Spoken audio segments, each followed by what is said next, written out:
how do we create change in our life and become a co-creator with God and the universe? And how do we know that it's actually working? So I'm going to share with you today some tips, 5 tips on how we can become a co-creator with the universe. So my name is Vicky Lord, and I'm excited to share this video with you. So when I started looking into the universe, I had a lot of questions. So I thought some people were just lucky in life. It was all right for some. And how could I create that in my life too? And I always did dream big, but I didn't know how to get the big results. So if you're looking for big results, this video is for you. So the first thing is some people create results in their life and some people do not. And what normally sets them apart is that the people who do not get the results, there's nothing wrong with them. So at the person themselves, so in the past, I was one who did not get results. There's nothing wrong with that. It's just the way it is. And the reason why that was the way it is because from my own experience, I had a lack of skill set. And so I had these big dreams with a lack of skill set. And the lack of skill set that I needed to learn was, one of them was I needed to learn how to be committed. That was something that I was committed to a job and working for the boss, but I didn't know how to be committed to myself and to create this lifestyle that I really wanted on the inside. And the other thing that I had to learn was that beliefs actually create life. So I had to change a lot of beliefs that I had about myself. And I'm going to speak about this, about how to actually create change, if you just give me a few minutes here. And then I also had to learn that there was a very big difference between courage and comfort. So I went to an event one day and this lady said that we have to make a choice between she made a choice to always do something to get out of her comfort zone. And I'd never heard that expression before. And so her story was that she was in a comfort zone and then somebody told her, if you want this big thing, you got to get out of your comfort zone. So you can't have both. My experience has been you cannot have both. We want both. We want to have our comfort and we want to have the courage, but it really does take courage to leave that comfort zone. And what I've noticed about courage is you do it little bit by little bit. So you can't just for me, I couldn't just make this big jump. I had to go and consciously make the effort to get out of the comfort zone. But at the same time, I didn't know that it was a comfort zone. I just thought it was the fear zone. But you can do that. So I'm going to share 5 tips now on how to become a co-creator with the universe. So this is really exciting. So the first skill to learn to become a co-creator is the repetition. So make repetition your friend. And it's really necessary. So with repetition, it's a matter of the mind. So when we believe something, it may be the wrong thought to believe. So we need to create a new repetitive thought. So it's consistency. So if you take your mind for a little bit of monitoring your mind and you realize the repetitive thoughts that you're thinking. So if I take myself back to when I had a job, my mind was like, it's okay for some people. They have more confidence. They have more courage.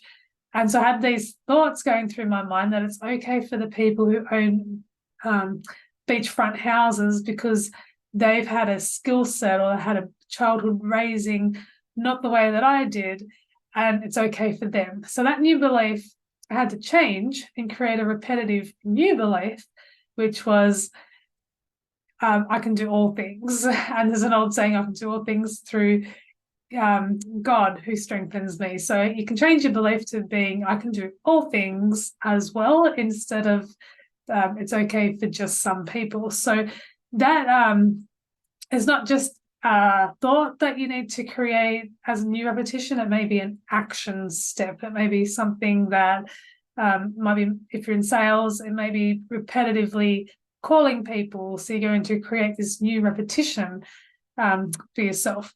So that is tip number one. Tip number two is to become a problem solver. So my husband tells my children three things, guys. It's three things, kids, that you need in your life. One is to learn how to read and write. Two is to do maths. And three is to become a problem solver. If you become a problem solver and read and do your maths, then you're going to go really far in life. And the misconception about problem solvers is a lot of people think that they don't have fear or they don't have doubt or it's easy for them. The path is just mapped out. And that's not true. You know, people who are problem solvers go through exactly the same thing. They have to get out of their comfort zone. They have to go and find new people to talk to. They have to consciously choose that they're going to change, and they have to go and create new skill sets. And so they're constantly on the change as well. It's not simply easier for people who are problem solvers. So you can become a problem solver too. It's a new identity. Is there an area of your life that you need to become a problem solver? So the third thing that I kind of mentioned before, which I'm going to go a bit deeper into it now, is the courage or the comfort zone. And I'll give you a bit of a story. So going back some years now, my husband saw this group of women and they were in a direct selling company. And he's like, "Darling, this would be really good for you." And I was like, "No, I cannot do that. I'm not like any of them women." And long story short, I was desperately wanted to be like one of them, but I didn't believe that I could. My mind was like, I'm not like one of them. And what happened was I ended up hanging out with them. I went to conferences with them, and before long, my identity in myself had changed. And the moment that this changed for me was when my phone used to ring and I just stare at the phone. I'm like, I'm not picking that up because it's scary. And one day it rang, my husband was there, and he's like, "Pick up the phone." And I had to take money off somebody to do a deal. And it was against my whole entire being. And then my body started to shake and I pegged the phone across the yard. And as I was shaking and swearing at the phone, this thought came into my mind, and I was like, I have to master this. I have to master this fear of the phone and selling. And what happened after that is that I ended up selling $130,000 in a different company. And that was amazing for me. To some, that's a lot of money. To some, it's not. And for me, it was like amazing because I had all these clients, and that was selling steel sheds in Australia. So I ended up with quite a few steel shed clients. So you can make the choice when it comes to your decision. Are you going to choose the courage or the comfort zone? And, you know, the comfort zone, it is really what it says. It is the comfort zone. So stepping out of that, it takes a lot of boldness and lots of conversations with yourself and creating a new belief in yourself. And it's totally worth it. You can totally do it. And if you're somebody who actually genuinely likes your comfort zone, because not everybody has the fear and that's what's holding them back from leaving the comfort zone. For some people, it is they genuinely feel like they like the comfort zone. They don't want to do the work to get out of the comfort zone. So my question to you would be, like, in 5 to 10 years' time, do you still want to be where you are, or would it be worth taking that step out of the comfort zone and dreaming of something bigger? So number 4 is to be transformed by the spirit of your mind. So your mind is a supercomputer, and what you believe shows up in your body, and the results will follow. So all belief starts in the mind. And if you ask yourself today about your identity in yourself and your identity or your belief in other people around you, beliefs hold a really strong feeling in your body. It's really sneaky, beliefs are, because it actually creates a belief. So if you go back to my phone example, and I was shaking and I threw the phone across the yard and I was in such pain, that belief that I couldn't be like these other women was really real. And that's what the spirit of your mind does. It makes you believe um, without a question, without a shadow of a doubt. It's like, this is a belief. And it's so sneaky that your whole body feels it. And so you're linked up with your body and your mind and your spirit. And it's all this one beautiful get together. And when you're going to change your mindset, you have to realize that your body is like in cahoots as well. And so when your mind tells your body, or your mind's coming out of I can't be like that, and then you're changing your thoughts consciously, and you're going, I can be like that, and I am a top salesperson, or I am a really great mum, and I have friends in abundance. And you're changing this thought up here to believing that you're so worthy. Your body sometimes will go, are you speaking to me the right way? And then it will say, no, you don't want this, do you? So you've just got to remind your body and go, yeah, it's okay. We're thinking this way now. So you've got to come in line with me. So you're going to go and rattle the body up and say, we're on this new path now.